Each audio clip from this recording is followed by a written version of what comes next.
as you get older, you realise what you can do to land, and that capacity to change it in any way.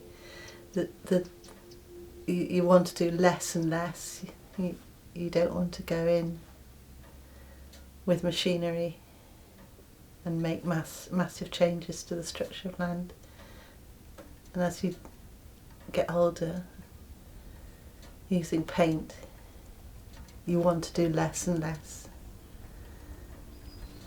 in the way of controlling visually what you're creating.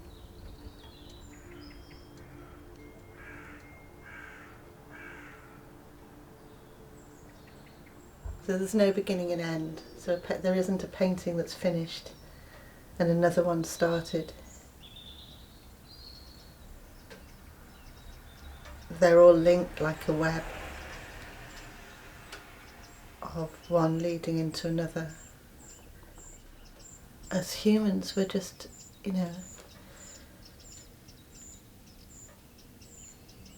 going through a life which is a kind of composting process. Naked bodies in paint within a garden context is that idea that you can make associations between that vulnerability of flesh against the longevity that the planting around automatically has. But I think there's an autobiographical thread as well, that only to realise your own vulnerability in the pattern of a life is the only way you can kind of begin to touch the sensitivities necessary to honour and be able to do justice to making paintings which are effectively about ecology.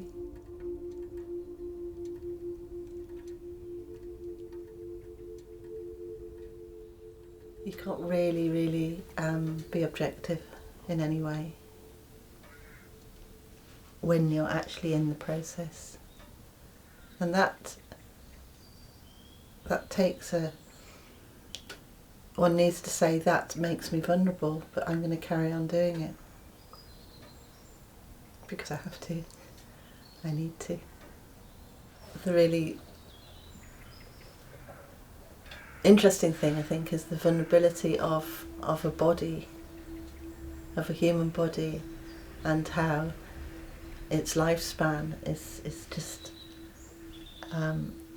so temporary in comparison to a garden and a landscape.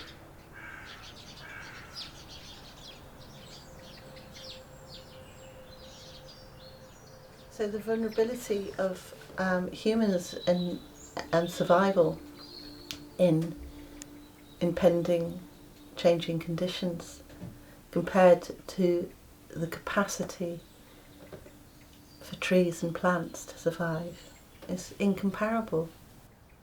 Adaptability is the only way we can go through these times.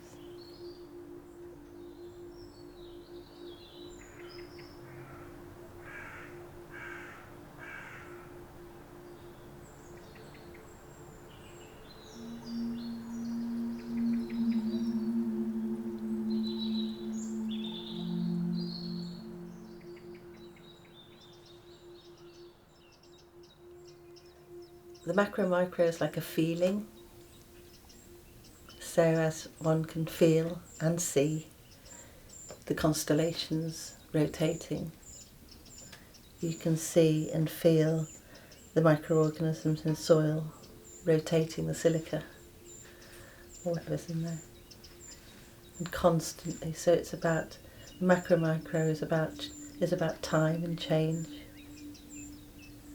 but it's also about patterns.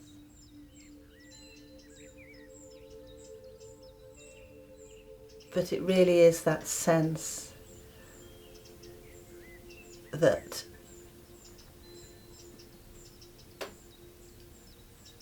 everything's moving continuously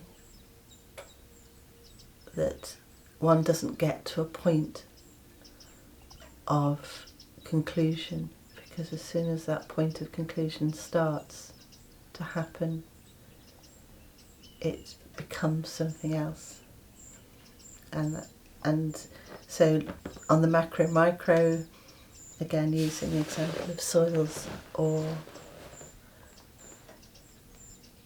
a great mature tree, that change is constantly happening, but the patterns that are in the vibrations of that particular species, the way the leaf structures and the branch structures and the bark structures look and feel, affect the ecology around the tree, which are the same kind of macro micro patterns that you'll find. So therefore that creates the environments where a sort of cohabitation of what vegetation grows on ground level compared to a massive tree that's been growing for hundreds of years. So it's then really logical that the veins on a leaf can look like a delta system. It really is about how any tiniest part is part of a much, much larger whole, and that therefore that seeing everything as connected. I think it does relate to both artistic practice and gardening, in that any one contribution or change that you make within a painting affects the whole of the painting, and any one change you make within the garden affects the whole of the garden.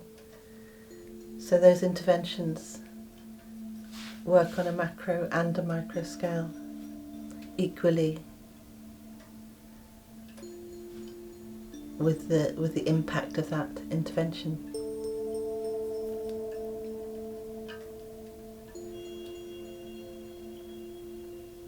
It's like you can't separate anything off at all.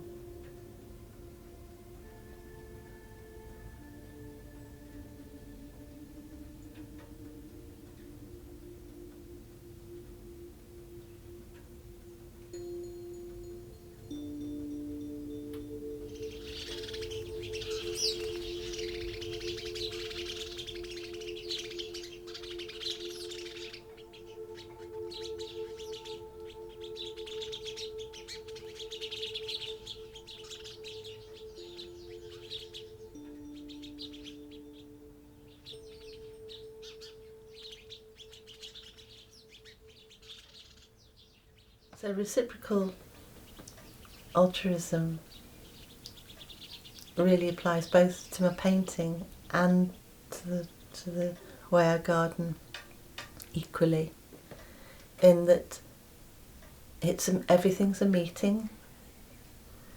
It's a meeting in time and space, where I choose to sit and paint, where I choose to sit and paint. But after that initial act of placing myself within a landscape or on a piece of ground, something has to go from me as a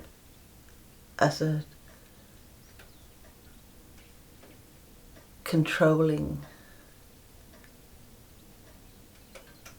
creator, in order for me to make a painting that is true to the ground I'm working in.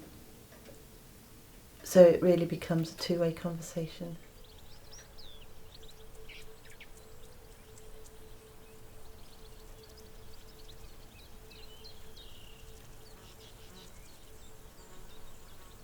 But here it's extraordinary, because when it comes into blossom it becomes a hum of bees for between 3 and 4 weeks, depending on the weather, and the entire garden is filled with this honey scent. But it vibrates with the bees. in the first couple of years I was just completely in honour of what was happening all day, every day for such a length of time. And I would look at the tree and I'd observe the bees, because it becomes, you can go into a completely different time and space. And it's got this really massive new growth facing towards where I stood, appreciating it. And that was a really lovely acknowledgement of reciprocal altruism, really, in front of my eyes.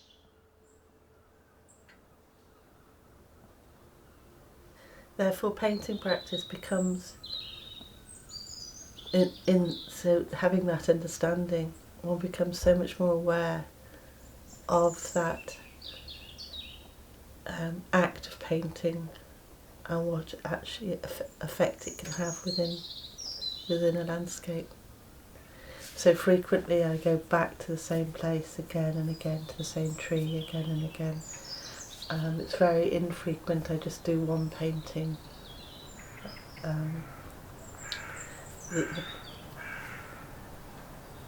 The necessity really to settle and listen and feel only comes through repetitive practice.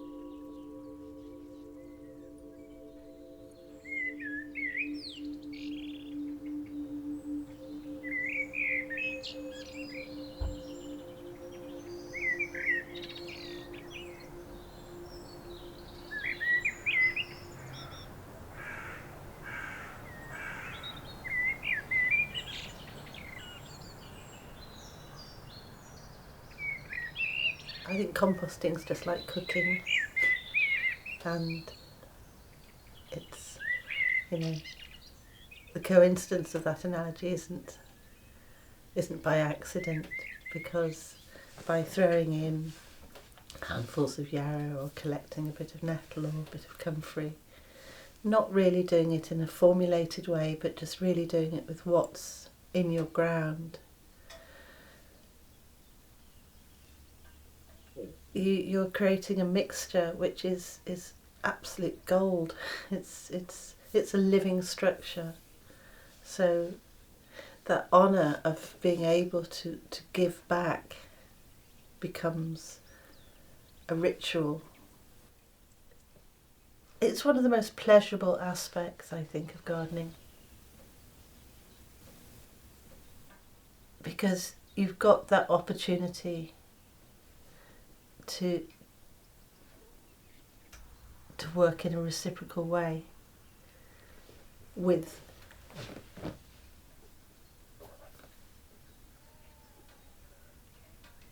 all that's automatically just going to grow anyhow.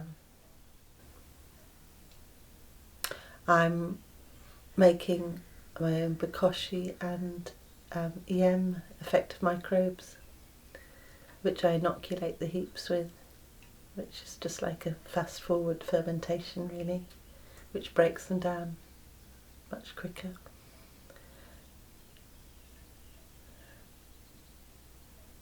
And in the last kind of 5 years I've ceased using set compost heaps in like a wooden structure, but really just have mounds on the ground which I go and turn and add things to in a rather haphazard way. Wherever I am in the garden I'll have my little mounds.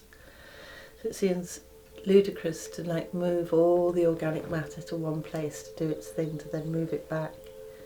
And much better for microorganisms and for soil health to have little clusters, a bit like a continuous larder around the garden.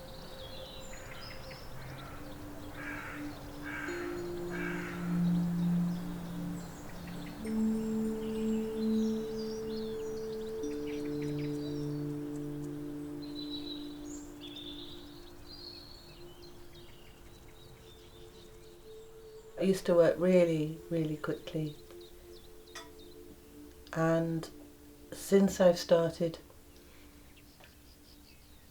in this third bit of my life, as I've started painting with oils and being able to deal with the expressive emotion that comes out with that medium, I've slowed right down,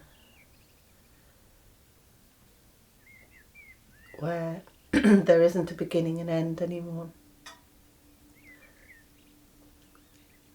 I start and I don't know what's going to happen.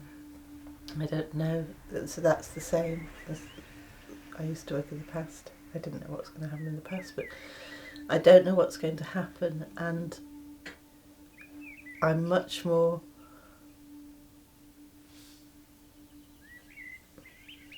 influenced and responsive to the landscape that imbues me. I only sit on the ground when I work. So there's a kind of physical contact with the ground. But it becomes something more. So with that slowness, you really become completely part of what you're creating in the painting. And there's no separation really between you and the landscape and the work. So the idea of ecology of being is that my senses are picking up that landscape ecology and almost permeating into my being in that landscape, which then comes out in what I'm painting.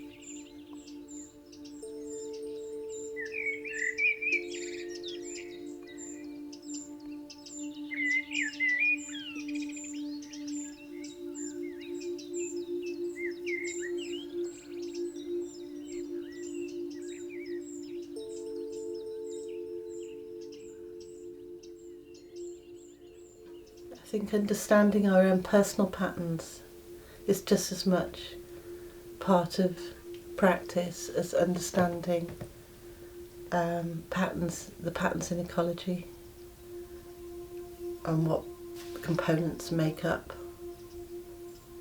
the feel of a landscape.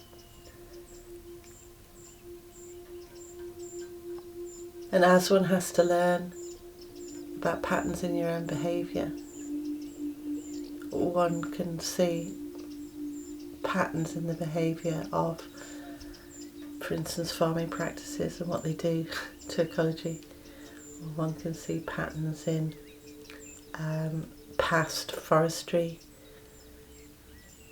tax incentives and what they've done to a landscape. So patterns really cross-relate time and space and memory and thread across everything that I do and see and feel as a way of trying to make sense of the world.